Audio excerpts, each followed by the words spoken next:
আসতে পারি দাঁড়াও, আসতে পারি দাঁড়াও,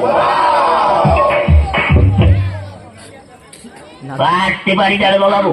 এসেই তো পড়েছেন, বসুন, বলুন কি চাই। চাওয়া তো অনেক কিছু আছে দাঁড়াবো বাবু। পেট ভরিয়ে খেতে চাই, হোটেলে যান, বাঁচতে চাই, হাসপাতালে যান, মাথা গোজা ঠাই চাই। ফুটপাতে যান, এখানে কেন? ও এখানে এখানে এসেছে একটা ডায়েরি লেখাতে। গত রাতে আমার বাড়ি চুরি হয়ে গেছে তো, তাই ডায়েরি লেখাতে এসেছি। ও চুরি কেস। জি জি। আপনার নাম? কোন নাম বলবো? মা ডাকে সোনা, দাদি ডাকে মনা, বউতে ডাকে বাবা, তা কোন নাম বলবো? নিজের ভালো নামটাই বলুন। তাই বলুন, ওই হুমায়ুন ফকিরি। হুমায়ুন ফকিরি? হ্যাঁ। এই পদবি তো কোনোদিন শুনি। ওরে বাবা, এক সময় ফকিরি ব্যবসা করতাম তো, ওই ফকিরির ব্যবসা করতে করতে ধনী হয়ে গিয়েছি, তাই এখন আর করি না। তা মনে করছি ফকির নামটা আর বাদ দেবো না, ওটাকে আধুনিক করে এখন ফকিরই করিয়েছি। বাবার নাম? কোন বাবার নাম বলবো? আশ্চর্য, মা দুজন হয় শুনেছি, কিন্তু বাবা দুজন হয় তা তো শুনিনি। এই হয়ে গেছে, এক হচ্ছে নিজের বাবা আর এক হচ্ছে বইয়ের বাবা। তা কোন বাবার নাম বলবো? নিজের বাবার নামটাই বলুন। ও তাই বলুন, নিজের বাবার নাম হচ্ছে গিয়ে আবুল কালাম ওয়াজাদ। অজাত? জীবিত না মৃত?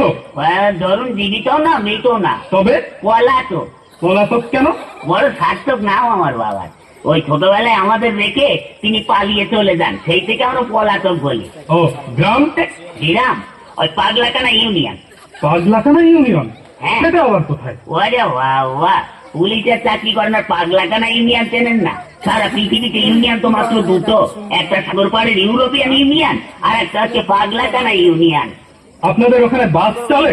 ওরে বাবা, গ্রামে বাস খুব দিয়াদি হয়, এ ওকে বাস দেয়, ও ওকে বাস দেয়। আপনি কত বাস নেবেন? ও সে বাস নয়, ইঞ্জিনের গাড়ি। ইঞ্জিনের গাড়ি চলে? ও তাই বলুন, হ্যাঁ তাও অবশ্য চলে, কিন্তু ওই একটু ভাঙা চুরো তো, একটা চলে ময়ূর আর একটা হচ্ছে টাইটানিক। চুরিটা যখন হয় তখন আপনি জেগেছিলেন না ঘুমাচ্ছিলেন? ওরে বাবা, ঘুমিয়ে কি আর দো আছে দাঁড়াগো বাবু?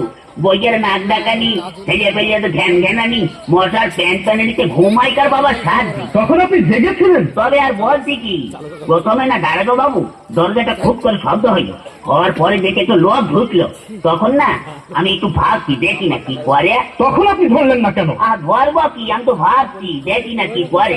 তারপরে না দাঁড়াগো বাবু আমার বালতির নিচের থেকে আলমারি চাবিটা নিল, নিয়ে হঠাৎ করে আলমারিটা খুলে ফেললে, খুলে ফেলে একে একে সোনা টাকা গহনা সব বের করে একটা পুটলার মধ্যে বাঁধলো। দেখছেন তবু ধরলেন না? ধরবো কি, আপনি কথাটা শুনুন না। তারপরে না ওই চুপলার মধ্যে বাঁধতে বাঁধতে আমার বইয়ের চোখের দিকে একটু আর চোখে তাকালো, তখন আমার খুব রাগ হচ্ছিল দাঁড়াগো বাবু। তখন আপনি ভাবছেন? ভাবছি আর কথা বলতে দিন না।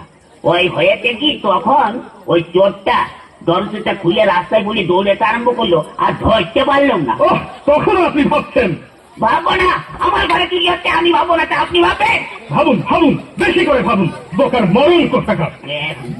আমার চোর ধরার কি হবে দাঁড়াগো বাবু? কেন? বাড়িতে গিয়ে বসে বসে ভাবুন, থানা আপনার জন্য কি করে।